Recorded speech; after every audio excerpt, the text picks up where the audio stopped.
Head on over to Spotify and all other streaming platforms to check out the No Mercy TV podcast.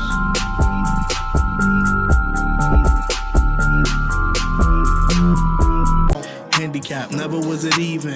Big boy, y'all really still teething. Keep it in 100. I don't need a reason to run it up for more than the season.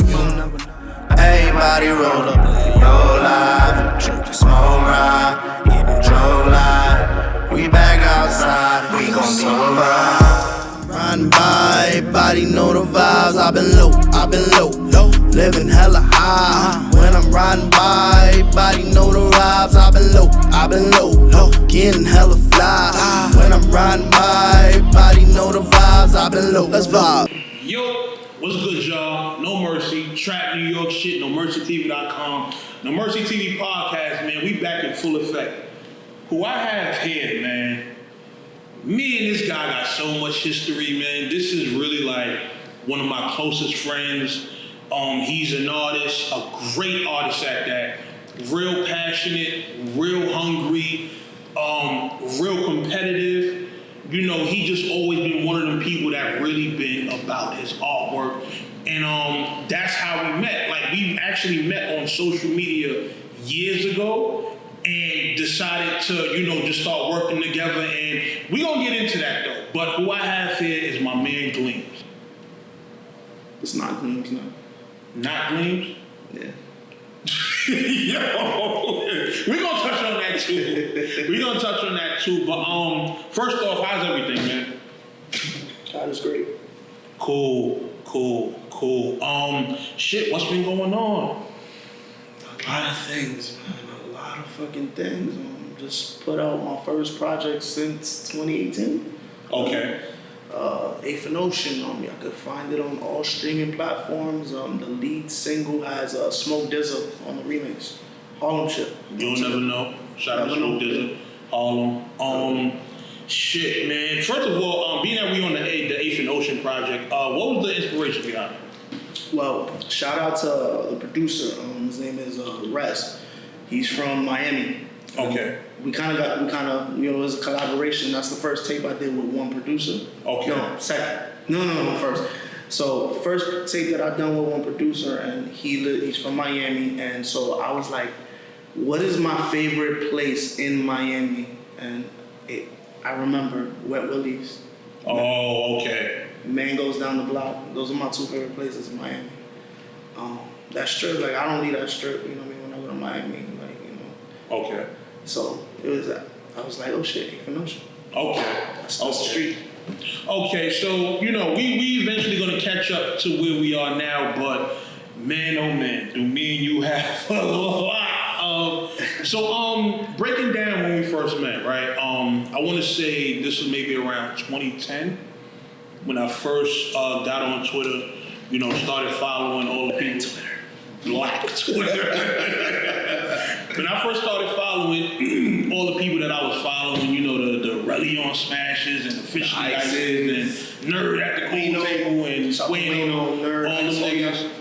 And I start seeing you get, you know, retweeted on my timeline. Niggas was slandering you left and right. But what was that whole thing about? Like, how did you first get introduced to like social media and, you know, how you was moving back then? A friend of mine actually told me about Twitter before it popped. He was like, get on this, that, and the third. And, you know, we don't be listening to shit. Yeah. Shout out to my man Jay. He fucking techie, and this nigga work in Silicon Valley, you know what I mean? Like, so he be knowing shit. Okay. And my man's told me, we call that nigga Neo. That's The Matrix. That nigga's the Matrix. So he told me, yo, Twitter, do it. And I was late. I was a year late, but we were still like really early compared to like everybody else now, yeah. And yeah, that shit, man. Twitter is like being on the corner. It's like being on the corner. Your homies walking by and niggas cracking jokes, talking about all types of shit. It's just a never-ending like chat room. Okay. I feel like the streets sometimes. So how did you first get swept up in like being the nigga that every day everybody just like going in on and just talking shit? Well, I mean, you know, my opinions are some, like, you know, they're my own. You know, like, I used to think it was like, oh, I was the only person that. There's a lot of people that think like me too, you know, but you just don't see it in the majority. Yeah. You know what I mean? Yeah. So they used to come at me because I used to say the wildest shit. Okay. So you people coming at you. How does this battle start? Like, how did that become a thing where it's like, okay, we're gonna do diss records back and forth? Like, it was fun, you know. Like when I first started rapping, like niggas was going to the bathroom and battling to not get suspended. You know what I mean? Upstate, shout out to Middletown, shout out to my boy RJ. That was like my guy. We used to go back and forth. Like upstate, that's where that shit started. I remember it was one time we had a fire drill turned into a bomb threat, and we had to stay outside. And it was like all the rappers in the school niggas had a crazy like cipher battle situation. Okay. So I've been doing that for a long time. So to do it on wax is nothing. Okay. So I remember just around this time that I'm seeing you heavy. I'm trying to remember how we even first started rocking out with each other. Like, I knew I was seeing you on my timeline a lot. I knew you rap. And I don't know eventually like how I ended up getting swept in the bush. I think it was because of the same type of time you was on. Like, I just had my own opinions. And it's like the sheep don't like when people have their own opinions that go against theirs. Absolutely. So, you know, somehow that wound up getting us to follow each other. I don't know if I reached out to you or if you reached out to me. And at the time, I had my little bullshit Panasonic camera. And she's pulled out. Yeah, that's pulled out. One of the home family video. And you wanted to finally film your first music video. Yeah. And I wound up pretty much shooting it, edited it. We shot it over in my hood, over in Polo. I told my homies we shooting in Polo grounds. It's like, how many guns we gotta bring? It's not even like that. And the crazy thing is, man, if anybody know anything about Polo grounds, like, you can't just be anybody just with a camera out there shooting a video. Let me just let y'all know that. So if I'm out there with a camera and I'm with a whole bunch of random people, obviously ain't nothing happened to them. So that should tell y'all a lot. We was chilling in my man's house, you know. My man's known in this shit. But you know, we shot that video, and one thing I want to tell y'all, he's the one that actually motivated me to take this camera shit serious, because we did the video and we were like, okay, it's good for what we have, but we can do better. We didn't stop. And we kept working. And it was like after that video, I went and invested, got me a real camera, and then we was just churning out content back to back. We shot, I can't even name how much shit we done filmed. Like, before we move from Polo Grounds, I have to get this story out. This is gonna make people laugh. If you a Harlem nigga and you was in these Harlem streets back when it was really Harlem, you remember the Merms. Oh yeah. So me and my squad, we from 137 for Lennox. We had all 5 colors. They used to call us the Power Rangers when we walked on the block. We went to a party because somebody knew somebody. You know how Harlem is. Somebody knows somebody in the party that is not really, you know. But we went to Polo to a party with fucking Merms on at the height of that shit. Yo, we got there, B. The nigga fucked with us so hard, he took his sofa and put it in front of the closet that our coats was in. That's how much niggas wanted Merms, nigga. That's really some grimy Polo Ground shit. Yo, what year was this? This was like the 05, 06. 05, yeah, around the time that niggas was dying for them shits, bro. Yeah. Like, nigga, my family was like, why are you going uptown with these shit? Like, you know what I mean?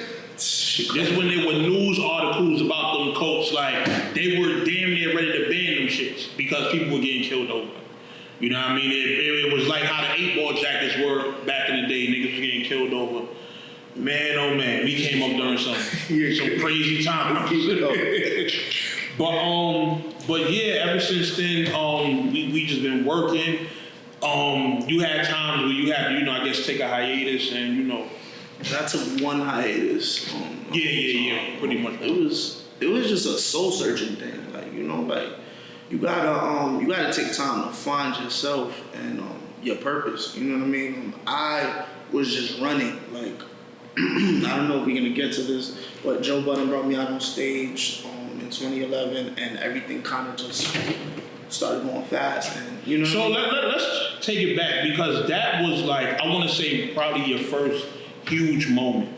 So how did that whole Joe Budden thing come about, like for him to bring you out on stage? Shout my nigga Biz, man. Biz, you know, everybody know Biz. Biscuit, yeah. Biscuit. He was at the time, you know, like I was releasing a lot of music, and I was turning the jokes into actual like promotion. Like when they would joke on me, I just dropped a song. Something happened to me on Twitter, I dropped a song, and niggas started listening. Oh, this nigga kind of nice. That's how Budden, you know what I mean? I met Budden, and I didn't really like tell him about music until like later, but he follows me, so he saw the shit. And so I got business attention. There's a lot of bloggers that follow, like the top bloggers. Salute Karen Civil, whole bunch of them. Relly, you know, a whole bunch of them. But Biz was into managing artists. He managed, a lot of people don't know, early in their career, he did Stack Bundles and Chinks Drugs. So, you know what I mean? He caught niggas early in their career, and he was like, yo, Budden is gonna be in City tomorrow. Y'all fuck with each other. Hit that nigga in DMs and see if you could open for him. You know what I mean? Okay. And I did it. And Joe's an asshole. He'll never tell you like straight up. You know what I mean? He never gives you a yes or no. So he's like, just be ready. Like everybody knows what that means. So, all right, cool. I got the fucking 16 bars that I spit to most niggas. That's what I'm gonna come out with. Okay. So what was the reception like when you did that? Like, you know, I credit the Joe Budden shows for being like the hub for where all of the, I ain't gonna even wild on niggas like that, but the hub for where all of the black Twitter people go. Like that's like their hangout spot, Joe Budden concerts and shit. Oh yeah, it used to be. So yeah. Whenever something happened at like a function, that was the first place they would go. It'd be, you know, the convo on Twitter that night. So what was that convo after you got off that stage like on social media? I mean, understanding that, you know, it's just like now, like, you know, niggas be capping. And that's what they say now. That's what the cool kids say now. Niggas was capping, like, you know, people want to do stuff to you or whatever, but when they see you, especially if you're in a good position and you just did some ill shit, they gonna just throw that out the window, and everything was cool, man. Like, it was like a fucking Twitter convention that night. Yeah, okay. Mm-hmm. So afterwards, you said, you know, everything started moving fast. So what do you mean moving fast? Like, I just lost myself in the moments. Like you know, like you're not supposed to stop and look at shit, but you gotta keep yourself intact. I started doing shit like, artistically that, didn't feel right. You know what I mean? And then just at that time, I wasn't religious or nothing at that time. I didn't spiritual nothing. Like it was just, I was an empty person. You know what I mean? So that was the main reason. Like I was going through a lot in my life too. A lot of personal shit. I put it in songs. I ain't really gonna say it here, but yeah, I just needed some time to like find myself and my purpose. You know, and I took like it was wow, like 2018. So like 2-3 years like that. I wasn't really putting out music. You know, no, before that. It was a minute. It was like 2 or 3, like maybe 3-4 years. Yeah, and one of the things I know that like when we really, you know, got back in contact and really started, you know, catching up and everything like that, you kind of came back more, I want to say more spiritual, more artistic, more paying attention to detail. So what was just that journey like during your hiatus? Like what things did you get into to help you become like that? Well, first things first, a lot of people don't, like, I listen to like a lot of rock and roll, like a lot of classic rock. I can't stand rock and roll. I would be listening to G Unit and DZA mixtape forever because I do not listen to that rock and roll shit. Like, I can't do it. So it started with rock and roll. It started with rock, like classic rock, the Beatles.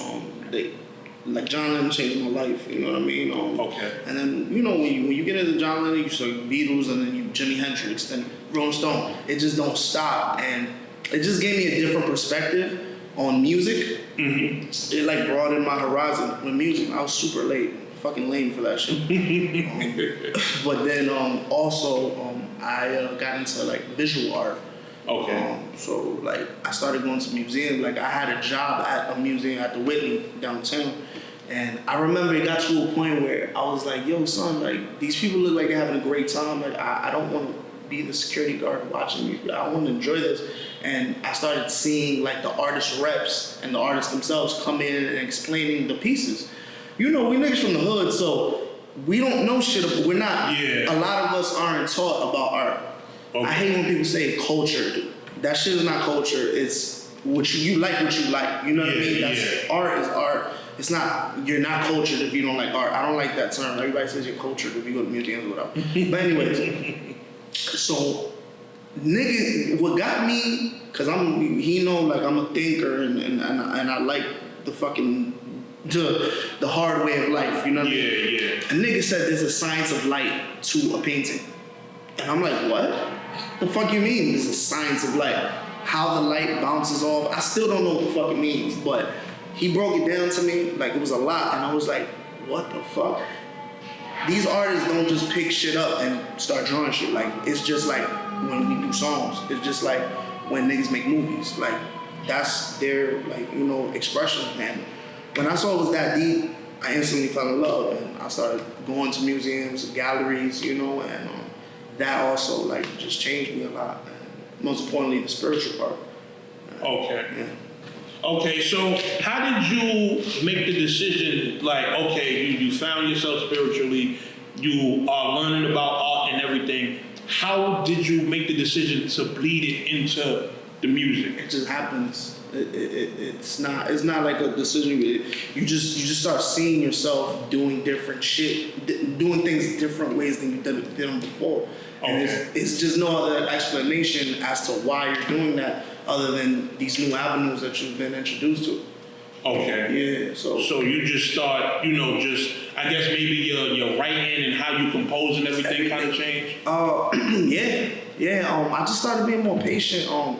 And you know, like letting go more. Like I was really like a disciplinarian before. You know, it's like I gotta do. You remember me? Yeah. I gotta do these many songs. I gotta keep up with. I don't keep up with nobody. I don't compete with nobody. You know what I mean? Like myself and the dead people that I look up to, and the Jay-Z's and niggas like that. That's the only niggas I try to, you know, emulate in any sense. Everybody else is. Okay. So after this time, you get back just on your recording. This the thing. You didn't drop a project at first when you came back. You were just doing like that. No, I didn't. You did. So what made you decide to finally buckle down and say, you know what, I'm going to work on a full-fledged project. Like, I'm going to take all of this art and everything that I've been doing and blending it with my music, and I'm going to come back with a piece. I forget. Let me just be accurate. I forget when I put, because I did put out a project before Ocean. Okay. You remember it was It was a shorter project, I believe, though. No, it wasn't. The Lost Weekend, remember? Oh yeah. Okay. I put that out. That was the one I put out in 2018. Duh. That one literally just happened because people kept asking me for music. Okay. It's just like, you know, I'm the rapper, you know, so I'm one of the rappers. So it was like family, friends. I have fans too. You know, they kept asking me, and it's just like somebody, I forget who told me, but it was like they told me, somebody really close to me told me, like, you're not supposed to keep art to yourself. Like, it's for the world, you know what I mean? Yeah. It's there for that purpose, so other people can feel what they feel from it, you know? So I was like, let me stop being selfish. And my guy, DC, my nigga DC from Soul Plus Mom, the only rapping I was doing during my hiatus was for film and television. So, like, we have a lot of music on, like, TV shows and stuff like that. Let's talk about that. Because when you were doing that, right, and, you know, some of the things that we were talking about, it basically opened my eyes in terms of, like, the perception of what a rapper is. You know how you have on the internet, like you have people that are slander you for being like an unknown rapper and a SoundCloud rapper and things of that nature. What you were doing in terms of like sending music to be submitted for like TV shows and stuff like that, what people don't know is that you can actually be an unpopular rapper but still making a decent living off of Rich. You can be rich. and not even just in that avenue of, they call it sync licensing. Not even just that, you can be a regular like solo artist or artist with a group or whatever and be relatively unknown. You know what I mean? Not have any, what they call it? What's that word that everybody are fucking relevant? You can't, relevant. You're not relevant, but niggas is millionaires. Like, there's so many niggas getting it, bro. Like, y'all got to wake up and leave the cloud alone. Find your lane, bro. Like, you know what I mean? That's what I'm busy trying to do. You know what I mean? So how was that whole stint of just working and making music specifically for those types of situations? It was hard because at that time, I was not, and you know me, I was not open to making commercial, worldwide type music, you know, pop music, as they say.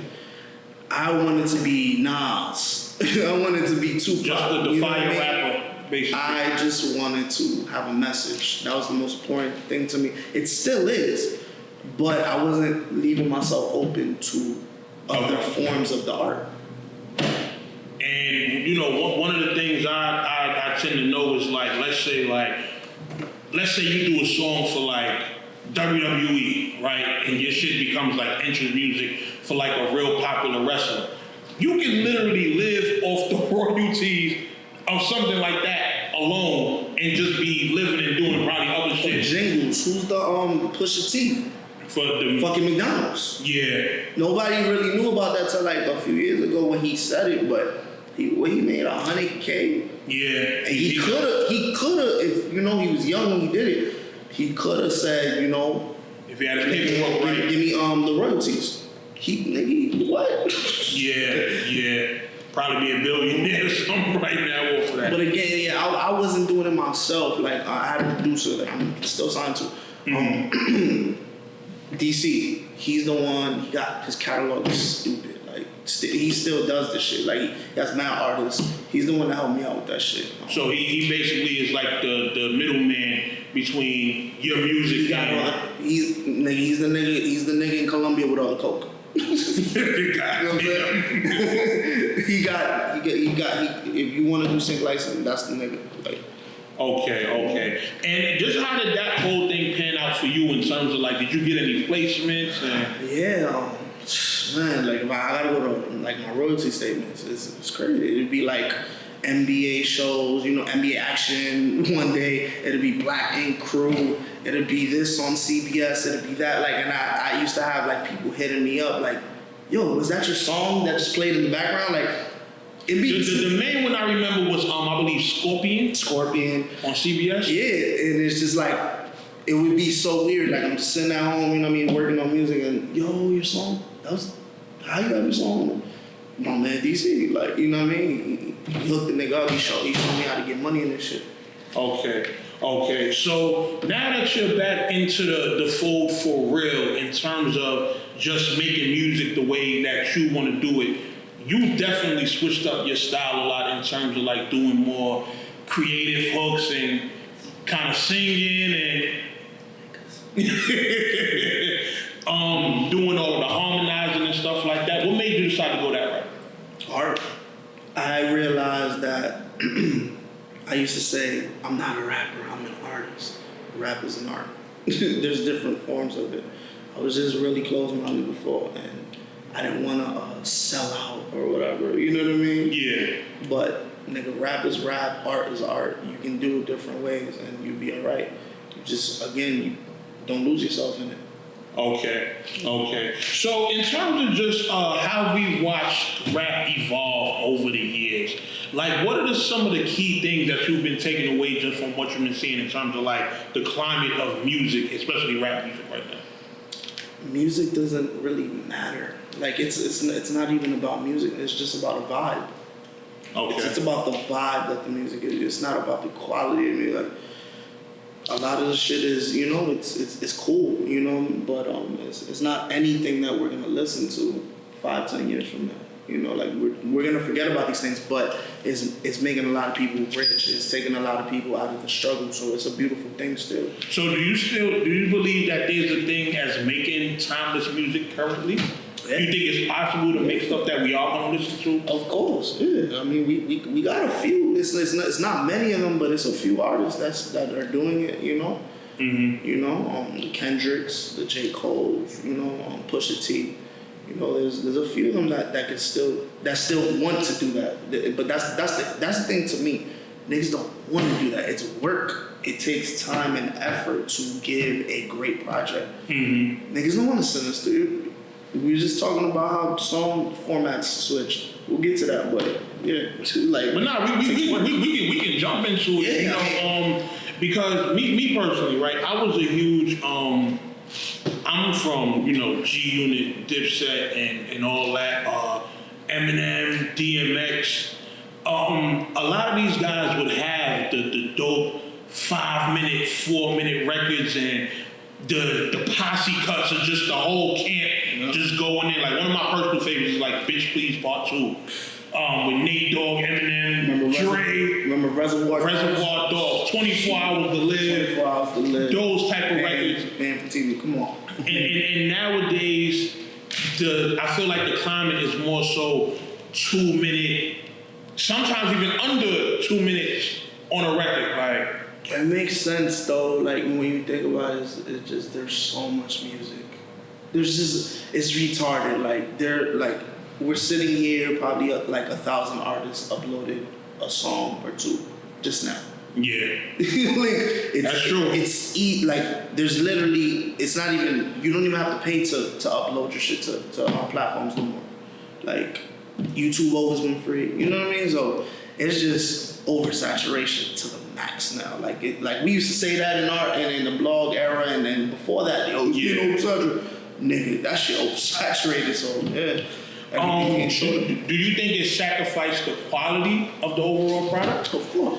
That's what I was saying. Like it's about a vibe now, and that's a big reason why I decided to step into that realm, because I just wasn't including. It sounds really fucking dumb and selfish. I wasn't including y'all opinion. Like I just loved what I was doing and what I was saying, but it's about y'all. Like y'all pay me. You know what I mean? Like, y'all pay me, and more importantly, it's music that you guys end up loving. You know what I mean? When we think about you guys. Okay. I feel like growing up, we had the pleasure of being able to witness being per se put on through different platforms, right? So at first it was radio, then it became mixtapes. Then when the internet started popping, it became blogs. And now blogs have gone extinct. So how were you moving in that blogging era? Because that's when I feel like you were first getting on yourself. It's a different world. Like I feel like it changes like every few months now. Like, the blogging era, that was like the non-rights and the on smash. We knew what to do. We knew where to go to get clout or whatever, or attention. But now you gotta just do some wild shit on social media. Like you gotta make yourself look like an idiot a lot of the times, or you just gotta do outlandish shit. One thing I noticed, like I used to tell myself, again, closed-minded shit that I used to think, I'm not traveling until I make it. I used to tell myself that. Like, who tortures themselves like that? You're not traveling until you make it. That's crazy. And what I noticed is once I started traveling and once I started, caring about my image, like, I started dressing a little different, people started, like, wondering, what you doing? Like, you're rapping, like, how you doing anything? You know what I mean? And yeah. I don't never talk about my money or how I get it, but it brings attention, and it's all about attention now. It's not about music. Okay, so let me ask you this. In terms of right now, are you one of those people that's just trying to build independently, or at some point do you want like a record deal? Or Whatever situation is the best. Obviously, you get 100%, close to 100% as an independent artist. You know what I mean, and that's always really good. Mm-hmm. But it's a lot more work, and you gotta work smarter, not harder, a lot of the times. So having that push. It'll just help you be more artistic and more consistent, because as an independent artist, like doing this project, I literally tried to do everything and it came out fucking horrendous. I had to restart the whole thing, you know what I mean? Yeah. Because I had to delegate. Like, one thing I never thought about before was you need a team, you know what I mean? Yeah. It's pretty crazy for you to go out there and try to do it by yourself. Everything by yourself. Let me ask you this. How has the pandemic affected what you had going on? The pandemic helped. You know why? Because everybody's scared. Where there's, I forget the quote, somebody said, where there's disaster or where there's panic, there's opportunity. So I just was like, yeah, we can't do shows and shit, but we making it work, I have a studio in my crib now, so something I should have been done. So I literally got it a few weeks before the pandemic hit. So that was a godsend. That God did that for me. You know what I mean? Because I don't know what the fuck I'd have done without that shit. It would have been nasty for me. You know what I'm saying? Okay. So what's the difference now? I mean, you got a studio in your own crib. You could pretty much record yourself. What's the biggest difference you noticed from, now you got your own studio, but before you had to go to a studio? A lot more practice, a lot more comfort. I wake up, I look at my shit every day. It just warms your heart, and it just keeps in mind, nigga, I'm here. Do not leave me. Don't let dust get on me. You know what I mean? Work, nigga. Fuck you doing? What would you paying all this money for? What you upgrading me for if you're not using me? It's like a girl. That's crazy. Because you know what, and it's crazy you describe it like that, because I get that same feeling when I wake up and I look at how I set up my whole live stream and shit like that. I can just sit down in my chair, click a button, and just go live whenever I want, and it's good quality. It's just able to just go to work. There's no feeling that's probably the best feeling since love and sex. You know what I mean? Straight up. So one of the artists that I know you have taken a liking to as a recent, FBG Duck. Yeah. So everybody that knows me knows I don't listen to pop music and ignorant ratchet shit. Chicago drill is my guilty pleasure. Okay. The scene, not just the music, the scene. It's fucking crazy. The way these kids live, it's like a fucking movie, and I wish someday they learn how to stop doing what they're doing, but you can't stop watching.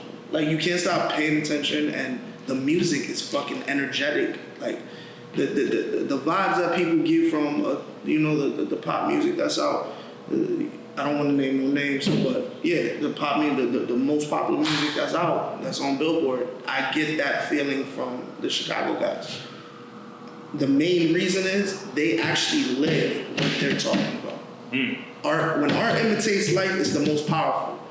That's why I love Duck. Duck, he's a big reason of why I go so hard. How did you first get introduced to music? I don't remember shit. I don't remember. I swear I don't remember. Yeah, it's just one of those things. It just happened. I wish I could remember. Call me on the hot seat, but literally just, I think I heard Chief Keef first, of course. Yeah, everybody, yeah. You heard the first, the Finally Rich. And then, they got ops and shit like that. And I'm not, there's some real corny shit going on right now, like niggas picking sides that are not from Chicago. Like, you niggas is goofy. Like, Yeah, I'm like, not from 63rd. Like, my nigga, you are not from Chicago. Like, don't say shit like that. You don't know what that means. You know what I mean? Don't do that. But anyways, when I really like something, I explore it. So I really like Chief Keef's album. It was something different. I never heard no shit like that. I was like, who else is out there? And then that's how I got to Doug. It was like, yo, this nigga different. Like, he sound different than all of them. Like, yeah. And Cause the very first song I heard, what I remember was I had made a post on Facebook one day, just about the whole Chicago scene. I hadn't heard no music. It was just about, you know, what's going on out there. Mm-hmm. And somebody inboxed me and was like, yo, you need to listen to FBG Duck. Like, you one of the people that I rock with. And he let me hear Slide. And when I first heard it, I'm like, first of all, wait, is this like a parody or a joke? Because his voice, he got like a kid, babyish voice. I'm like, yo, is he really a grown-ass man rapping like this? oh, you like, didn't see the video first? No, I didn't see the video first. I heard the song. I didn't send me a SoundCloud link. So then I was doing, you know, more Google searches. I searched them up, and then I seen that there was a music video on YouTube. I'm like, okay, let me watch this and see exactly who this guy is. And I'm like, oh, he a grown-ass man. I'm like, what? I thought maybe nigga was like 10 or 11 years old. I see that, I'm like, wow. And I see the energy with, you know, all the goons in the background with the guns and stuff like that. And this is the first time I really, like, we seen stuff like this on like Smack DVD, but this was something with like better production value to it. Like, it looked like a music video that you would see on 106 in Park with all the guns just like blurred out and shit like that. But it felt like real music and what rap music was heading to at the time. Yeah. You know, and then to see everybody else come behind that and have the same type of visuals and things of that nature, I'm like, oh, so this is... What I loved about him is his brother and his cousin got killed on the same day. Sheesh. Instead of going to retaliate, he went to the studio and made Slide, and it got him a $2 million deal. Wow. So that's where Slide came from.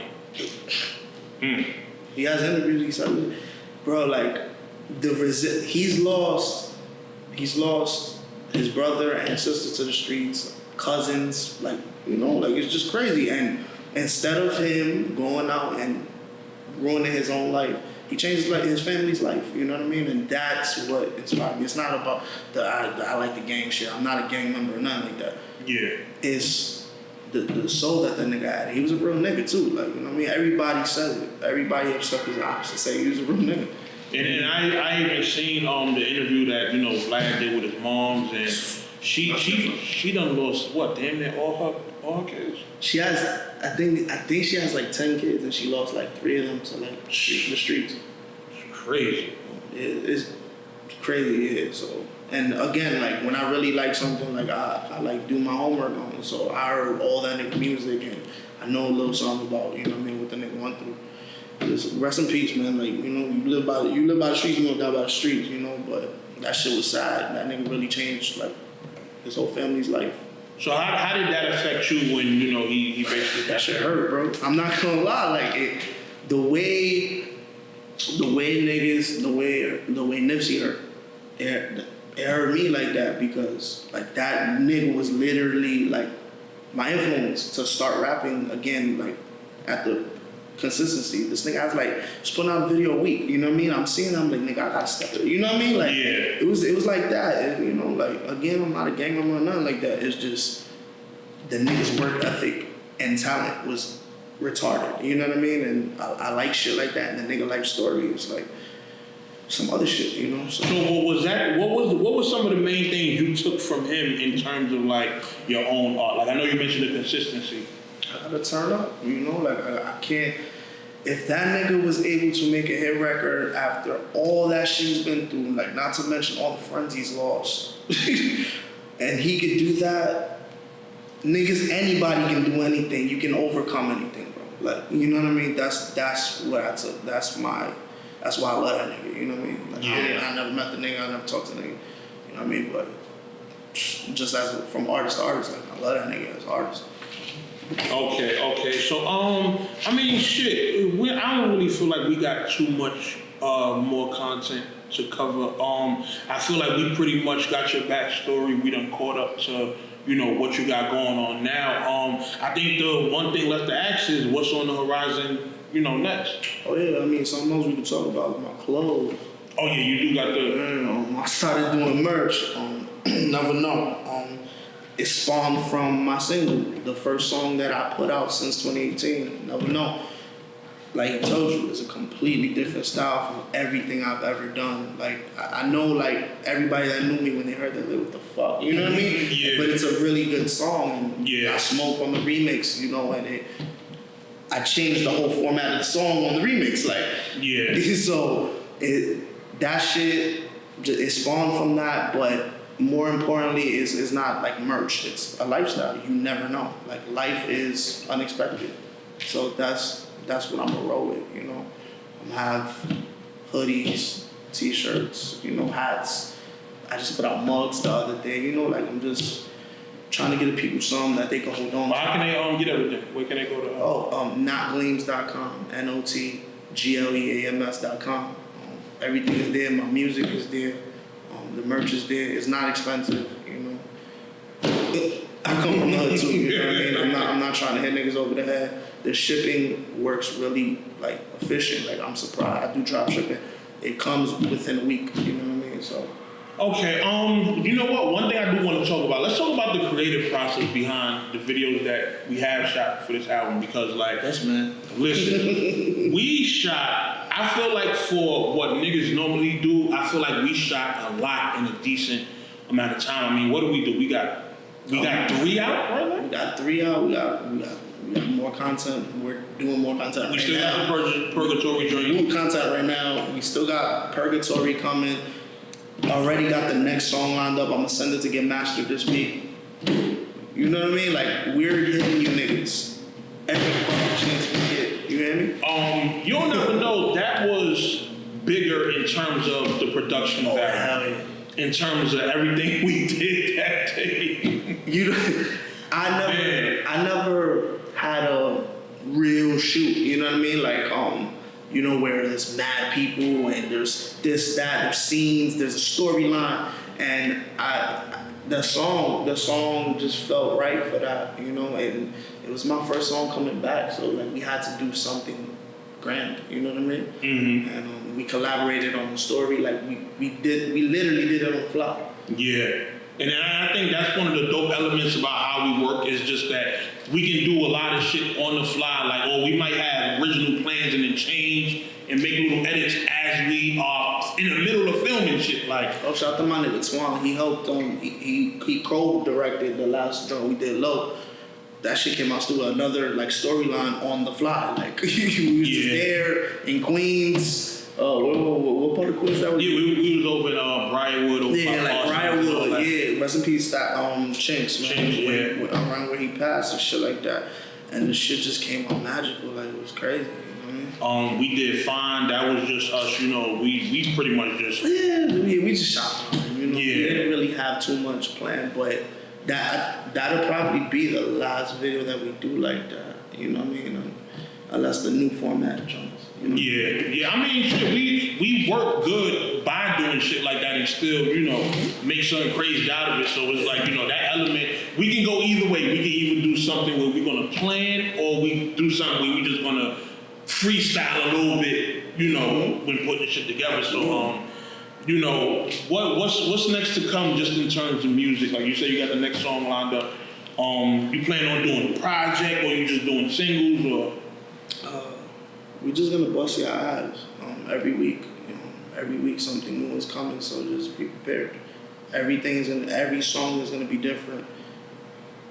I don't know where the fuck this shit is coming from, but I just gotta tell you, like I have so many. Like I'm not even talking about just rap. Like there's multi-genre shit that we're working on. Like just prepare yourselves. You still gotta send me that rock video that you did. Oh my God. Yo, when I tell y'all this nigga doing videos where he's laying in like a river, like on some clean water, waterfall coming down with the Hawaiian button up halfway open and like. Like, I'm not playing no more. You know, like I felt. You know how Drake say, "Done say I'm not playing." Like yeah, you know, I felt like that a while ago, man. You know, I don't have to say it, like niggas see it. Like I've been doing different shit. I'm not the same nigga I was before. Y'all gonna see. You know, I got a lot of things in the works. Shout out my nigga Tree up in Maine. That's the nigga who motherfucking help me manage this shit right now. Okay. Shout out to my nigga Moore. That nigga always help me out. You know me, another advisor. We got a little team, man. Shout out to my nigga Rest. Nigga send me beats whenever I want. Who's one of the other niggas that I fuck with a lot of niggas right now? My nigga No Mercy, man. That's the cameraman, dog. And this director extraordinaire. This nigga starting to step this shit up crazy. You know what I mean? We got to kill you niggas. Yeah. So just taking us out of here, let them know where they can reach you at, all your social media, websites, etc. NotGleams.com. That's where you can find my merch, my music. Instagram is NotGleams, @NotGleams. Twitter's @NotGleams. I don't really fuck with Facebook like that, but it's Gleams ATM on Facebook. You just search Gleams and I come up. I haven't changed that one yet, but yeah. Triller. Triller's my shit. I don't even know how to share Triller, like, but I'm Not Gleams on Triller as well. I have a lot of content on that we just go crazy. We do them shits like every day. Okay. Let me ask this too, because you pretty much changed your name from Gleams to Not Gleams. What was the point of that? It's, you know, like leaving some things behind, you know, but the Gleams is still in there. You know what I mean? Okay. We just change, you know, as human beings, we change a lot. You know, but there's a lot of things that I definitely want to, you know, have learned from. Okay. So I feel like Not Gleams was an app, you know, was the right thing to do. And it's cool, you know, sounds cool. Okay, well, that was the No Mercy TV podcast. That was my brother Gleams. Make sure y'all check out all his music, all his content. He's working. Every single week, you're gonna have at least one new thing from him. We're working. Yeah, we definitely working. You understand? Like y'all see, I post the little clips and shit like that all over my social media. So we definitely got a lot of stuff coming y'all way. So make sure y'all be on the lookout, man. No Mercy, Trap New York shit, NoMercyTV.com. This was the No Mercy TV podcast. We'll be at y'all soon. We out here. We gon' be fine.